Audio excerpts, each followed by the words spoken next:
নারায়ণগঞ্জ ইসদের রাবেয়া হোসেন উচ্চ বিদ্যালয়ে প্রধান শিক্ষক ও সভাপতির পদত্যাগ চেয়ে শিক্ষার্থীদের আন্দোলন।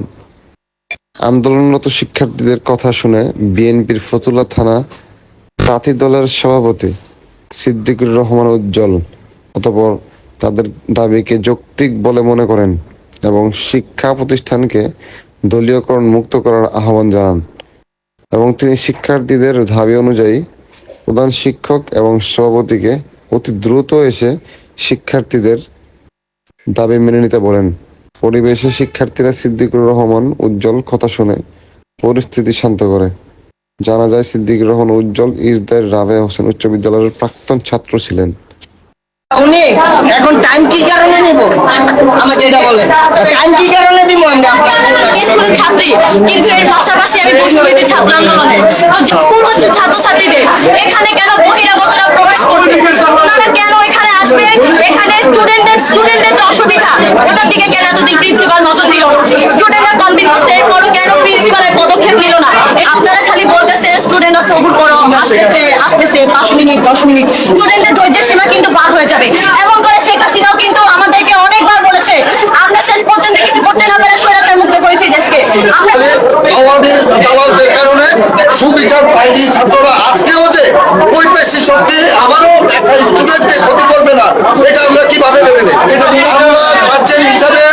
আমরা গার্জেন হিসেবে অত্যন্ত মর্মাহত, অত্যন্ত লজ্জিত যে একটা শিক্ষা প্রতিষ্ঠানে এইরকম দলীয়করণ করে দীর্ঘদিন যাবত এভাবে অনিয়ম অত্যাচার চালিয়ে যাচ্ছে, এটা আমরা কখনো চাইনি, এখনো চাই না। সেই বলছে যে আমি তোমাদের যৌক্তিক আন্দোলনের সাথে একত্রতা বলতেছি, আমি তোমাদের আন্দোলন যৌক্তিক, তোমাদের দাবি তো দীর্ঘদিনের অনিয়ম এটার জন্য আন্দোলন দরকার, যেমন সমাজও দরকার। তোমরা চাচ্ছ প্রিন্সিপালের অপসারণ অবশ্যই হবে, তোমাদের সাথে আমি একমত আছি। এই আলোচনার পক্ষ থেকে আমাদের একটাই দাবি, আমরা চাই রাজনীতি মুক্ত শিক্ষা প্রতিষ্ঠান, শিক্ষা আমার জাতির মেরুদণ্ড। আমরা চাই শিক্ষিত হয়ে। ছাত্রলীগের ক্যাডারদের আমার হাতে নির্মম ভাবে একটা ছাত্র হত্যা হয়েছিল, সেই হত্যার বিচার আজও পর্যন্ত হয়নি।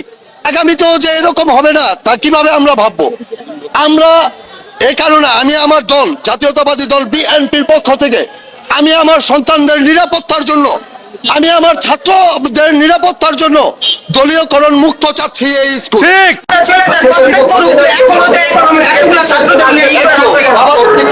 ঘটনা ঘটেছে, যদি উত্তেজিত হয়ে কিছু করে তখন এটা আপনি ভাবে বসে আছেন স্যার, এটা দলীয়করণ মুক্ত করেন স্যার।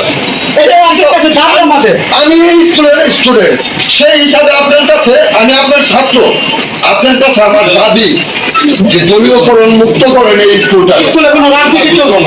আপনারা কেন এতদিন প্রতিবাদ করেন না? এই স্কুলের সামনে একটা ছাত্রলীগের ক্লাব করে রাখছিল। আপনাদের কাছে এখন আবেদন, আমি একজন প্রাক্তন ছাত্র হিসেবে, আমি একজন বাবা, এই আমার একজন ছাত্রের অভিভাবক হিসেবে আমার আকুল আবেদন আপনার কাছে, এই স্কুলটা যেন দলীয়করণ মুক্ত হয়। ঠিক আছে, বিগত 17 বছর তা যেন সামনে আর না হতে। ওদের দাবি তো যৌক্তিক, দীর্ঘদিনের অনিয়ম,